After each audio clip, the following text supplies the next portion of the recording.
I'll be reacting to Princess Connect Redive episode 8 of season 2. I'll be watching it from Crunchyroll's website, and I'll be starting my reaction in 1-0 go. Oh yeah, I'm hyped up for some Kokoro, Kekurin, Yuki, and Kettle greatness. I wonder who she's writing that letter to, though.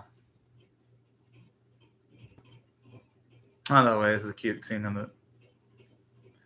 You know, I didn't notice it before, but the animators are truly men and women of culture. I don't know why I never noticed this before, but you really do see Pekkarin's Opie front and center in the opening with the bounce. They didn't really notice that before. No, but all jokes aside, no, the opening's amazing. Especially the grass. Like, the animators must really have looked at grass. I don't know. My guess is they must look at the variety of grasses for probably months and on end, because the grass in this series is like the most incredible looking grass I've ever seen in an anime. And I'm not even joking. It is. Like, I've been following all the non-sequel, non-spin-off anime for like, I think like what? Yeah, pretty much, let's see, 8 seasons now, actually. Definitely best looking grass CGI. Or 2D animation, whatever it is, best rendered. But anyways, enough about that. I wonder if this is gonna be one of these episodes that just has, because episode title is A Letter to Join Feelings Arakinsini on the Green. I wonder if it's gonna be just a playful episode, or if it's like title's just there to deceive us and it's actually gonna be a nice plot oriented episode. I'm cool with either route though. All right. It's actually quite nice seeing our girl work the fields a bit. And the reason why I don't mind this too much is just considering the fact that Pekkonin is, considering she can make food, she eats food. It's nice to see how she preps up things like grains and harvests and things of that nature.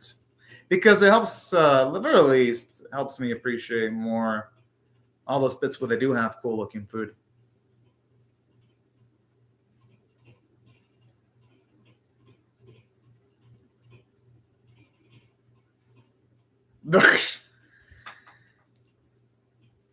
Damn! What the fuck are the letters right there? My goodness. Shit, I feel like with these amount of letters, you could probably just splice them together in some kind of freaking book.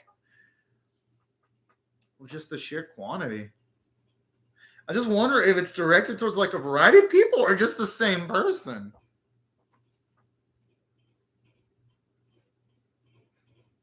You know, that lady's sway speaking's pretty interesting. Oh.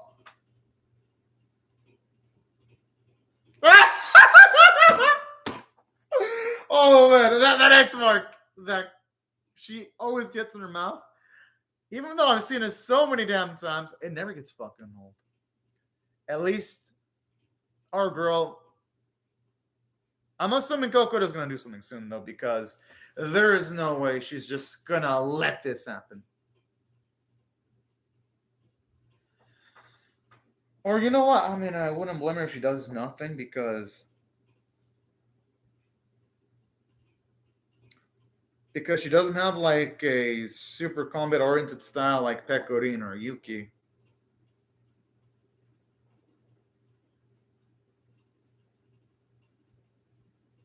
Oh, never mind. Looks like she is about to do something. Yo, that's slick.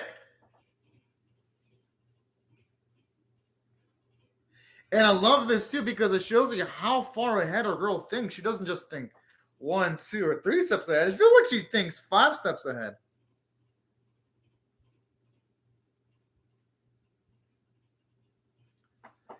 Could it be love letters? Oh, I thought for a second it was gonna be. Oh.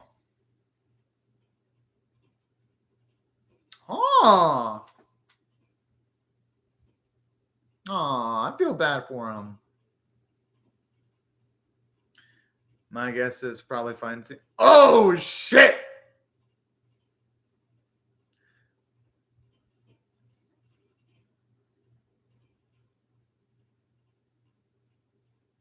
How the fuck does that happen?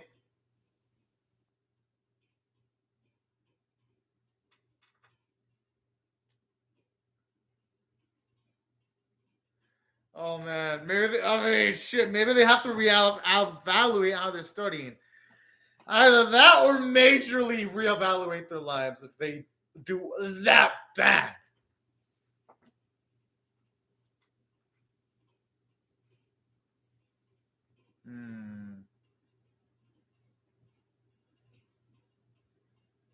I wonder why they have low in like the translation though. Interesting choice from the translators though. I'm just wondering why.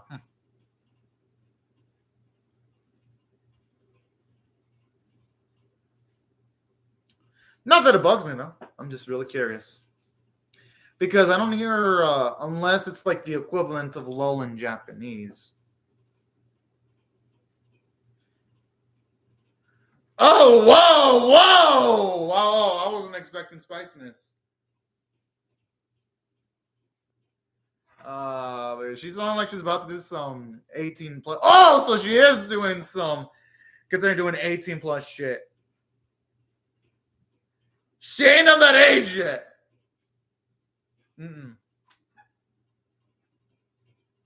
I'm gonna assume she's gonna be instantly rejected. With the way she's being hyped up, I think she's gonna utterly fail. Because this is like doing that. I remember they did this similar technique when Yuki's about to take on the hyenas, hyping him up, and then he fell. I think she's gonna epically fail. Because it is Princess Connect Reed-Eye we're talking about. Like, if these are people her age, it would probably be effective. The thing is, she's not a grown-up. These men will probably think if they continue looking at her, they'd probably be escorted to a jail cell if they were to look at her even for a moment longer. That's going to be... I fucking knew it!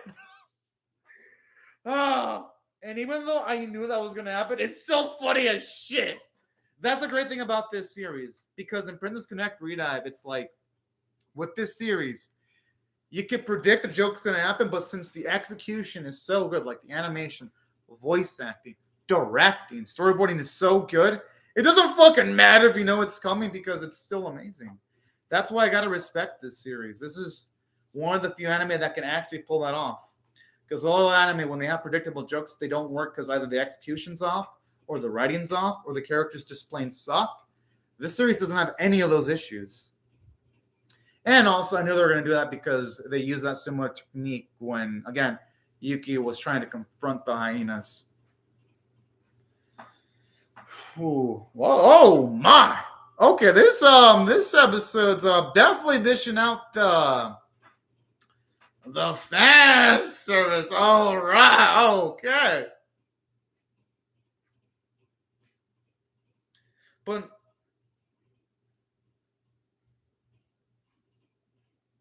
I wonder what she means by depth here.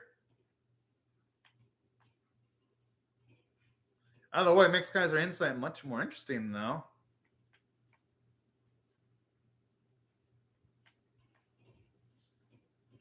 Only because now it makes you wonder what could she be referring to. Oh! I mean, did Kara really think she was going to be able to pull a fast one on her? And considering the fact... Oh! Yo, I don't know about y'all, but that sounded like a slightly veiled threat where if her girl were to venture too deeply, some bad shit were to befall upon her. At least that's the vibe I'm getting. I'm like, yo.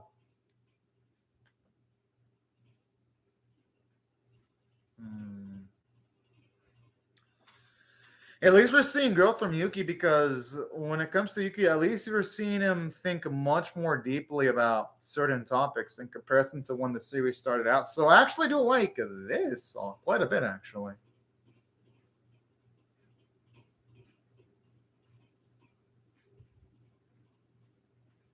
And okay. And something I'm noticing too. Something I love about Yuki, because in season 1, now he's able to complete sentences much more proficiently. And aside from just showing his feelings of happiness, now he's just showing feelings of sadness, confusion. And this is really making Yuki a nice character, because don't get me wrong, I like season 1.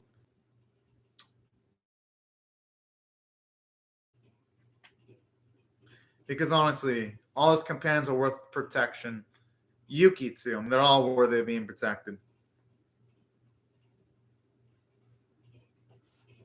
Who the? What the fuck? Could that be a pickering from the previous? Oh, never mind.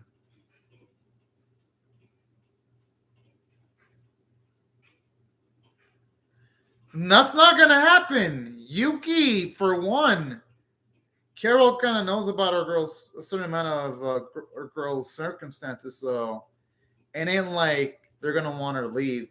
And then that type of stuff wouldn't matter to Yuki either. But I like this though. It shows you the type of fear that Pickarding's going through, because even though we know that her friends would never leave her, especially Yuki and Carol. Carol is like in the gray area between her loyalty between her friends and Pickarding. Knowing that bit of information wouldn't really change Carol's stats at all. And then Yuki, we all know how Yuki is. But I like that though, because what I'm loving about season 2, it shows you all the psychological struggles all the characters are going through. It ain't just Yuki going through his psychological struggles. It's Pickarding too.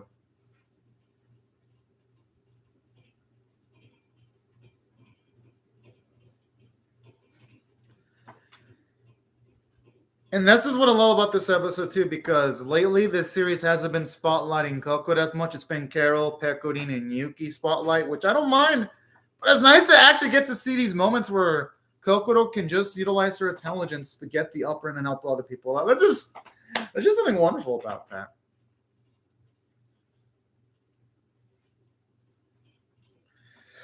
Whew. All right, yeah, looks like the coast. Yes, looks like the video out fine. I really like the animation too. It's so damn smooth. Because so many animes nowadays, the like have characters run like this, or some kind of stupid ass running formation. I'm glad the series doesn't do that stupid, cheap, cost cutting measure bullshit that most anime do.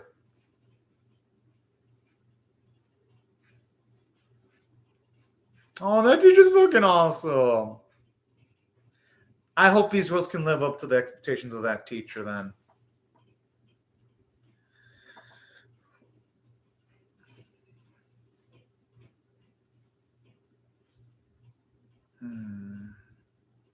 Oh!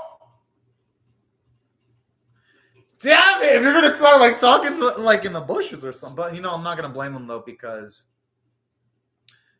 for one, they were just catching their breaths. All jokes aside.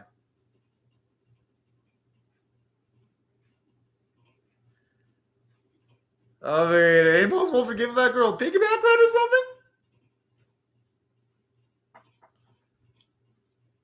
Oh, yo, is she gonna go with the kill with that attack? Whoa! Did those men just die?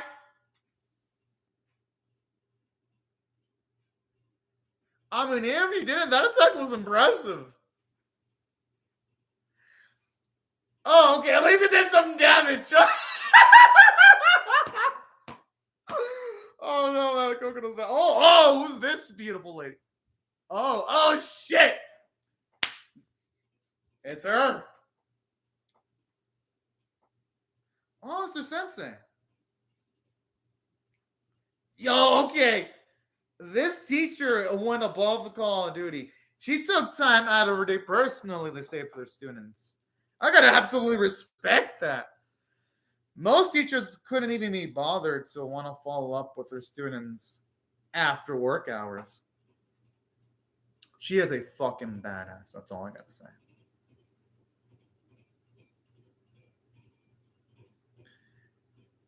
Oh, it's fucking adorable when them saying that.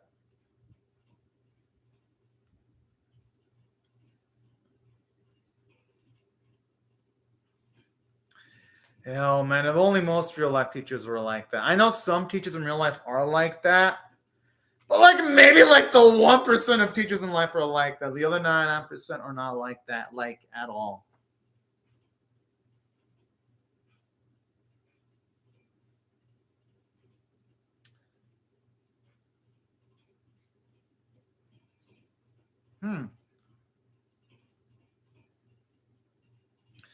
All right, let's hope these girls can pull it off and get recommended to successfully land somewhere. I'm crossing my fingers.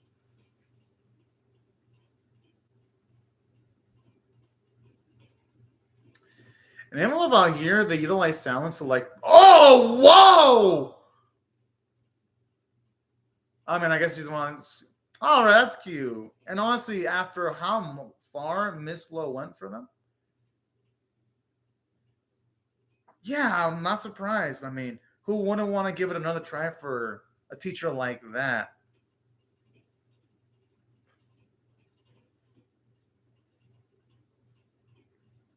Aw, it's fucking cute. No! Oh no, the basket's are terrible. Oh man. I swear. If I were the tutor, I would try my hardest, but part of me would be like thinking, where the hell did they go wrong in life? That's what my mind would be wondering.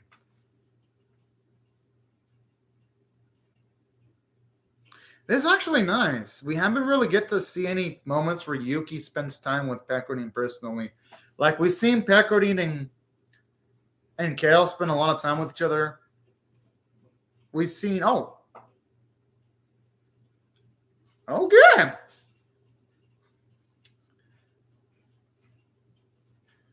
don't mind this because we also have a strong dynamic between Kokoro and Yuki. But it's really nice to get to see Yuki spend time with Peckerdine and Carol, though. Oh, sup, Sparrow Matt? Hope you're having a great day right now.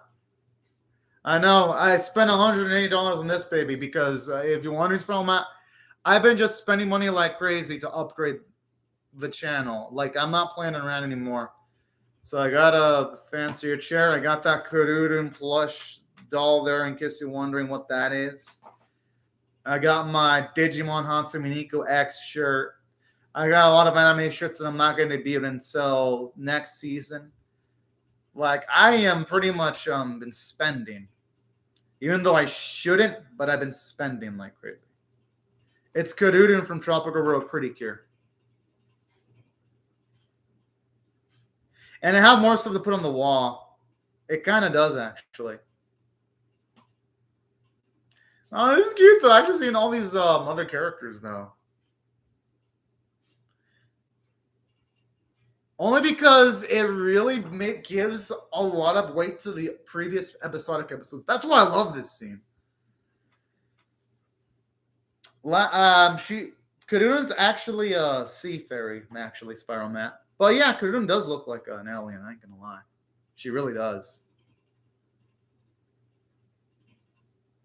And there's something I love about this because I mentioned it earlier in one of my reactions to the previous episode, but moments like this really make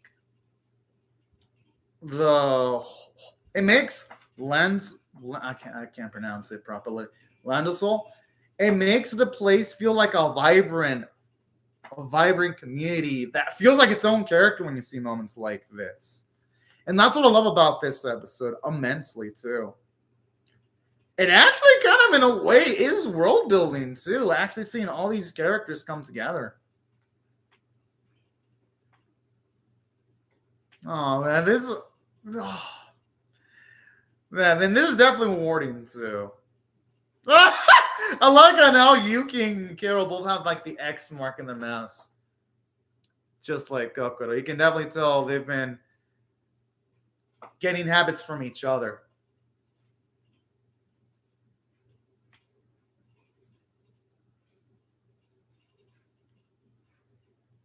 Oh, that's a sweet moment.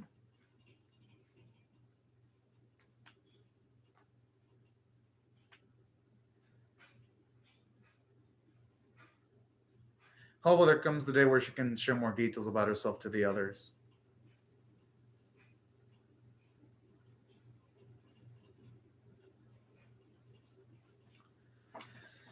And you know what? I'm not gonna blame her because when you're at your lowest point, sometimes you're not optimistic about your future prospects.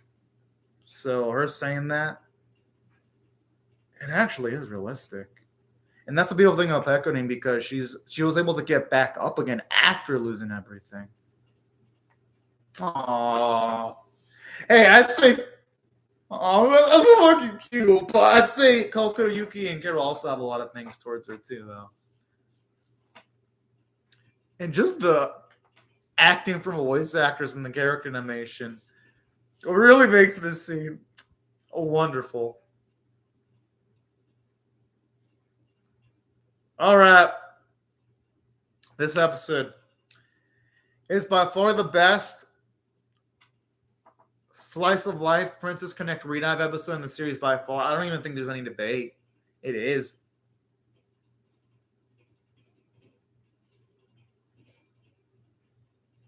Is she gonna say I'm happy to have met everyone, or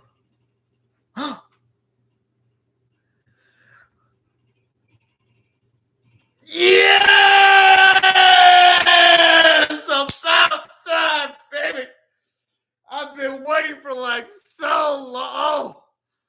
Oh, baby, yeah, that's the good shit. Finally, fuckingly. Nah, them crying was sweet. Hey, let's let the wind wipe away them trigger spiral, Matt. Oh yeah, I remember that joke in Pokemon. The thing is, though, when it comes to like the solid frame spiral map, this series looks so gorgeous most of the time. I'm not gonna really harp on it because that was only been in the episode that used solid frames. Everything else was fluid. And save for Demon Slayer season 2 spiral map, this series is like the second best looking anime of the season. So I'm not complaining when it comes to the solid frames. This series has earned the right to use some, considering that this episode's had like a massive, beautiful, gorgeous looking episodes throughout its whole run, you know? But I could see someone getting pissed about the solid frames, though.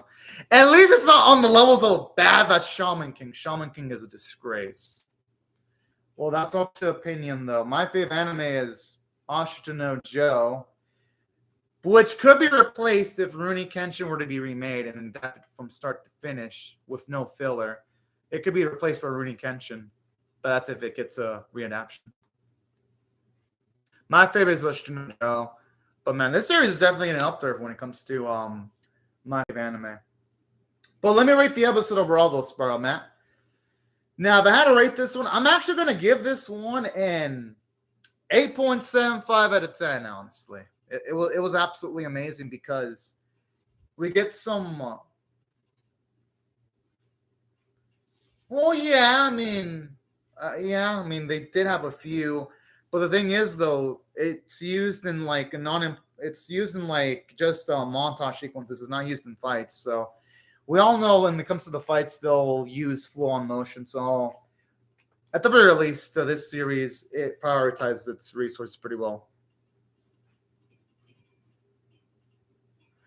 Well, it's not 9 out of 10 because I saved those scores for like the serious, ultra serious episodes that are plot oriented. Or I save the 9 out of 10s for like the episodes that are mostly focused on comedy.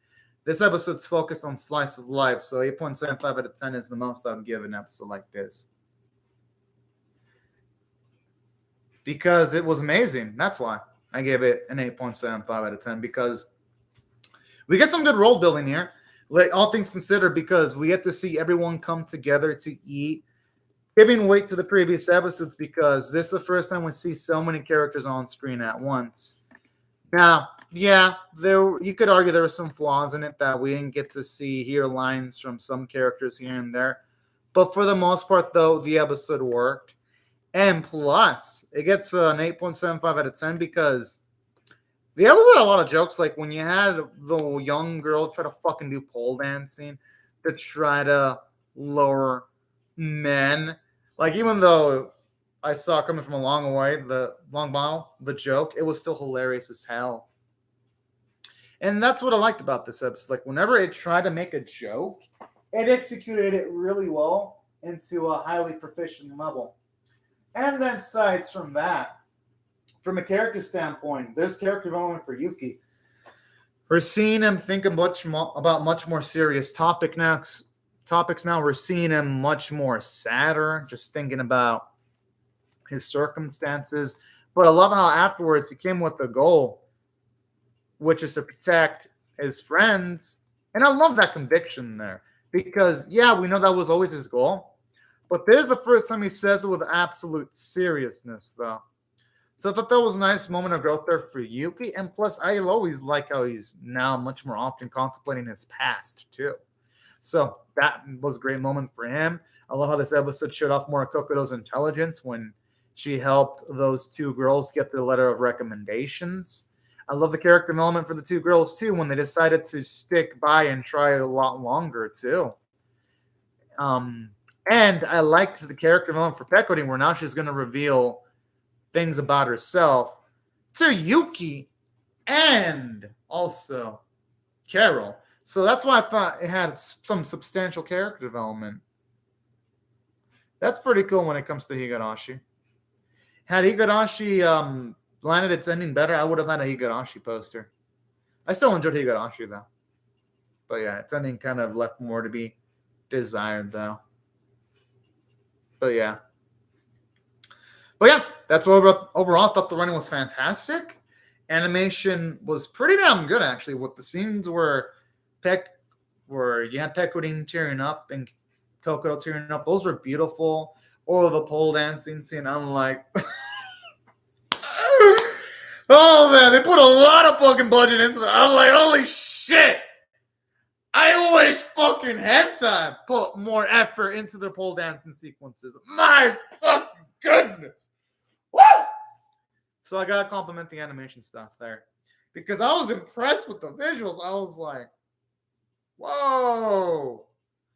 And not just that, but the background art looked amazing too, to its credit. So that's why visually, gotta give the episode its props. Voice acting was amazing, especially when they were tearing up. Oh, okay. Okay. That's cool. That's what I meant. And that's all overall. I got to rate the episode an 8.75 out of 10.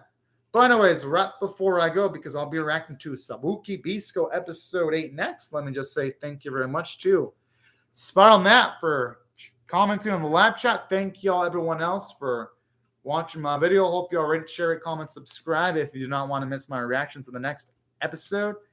And I hope you have a fun, great, safe day or night, everyone. And thank you so much for watching. Bye-bye.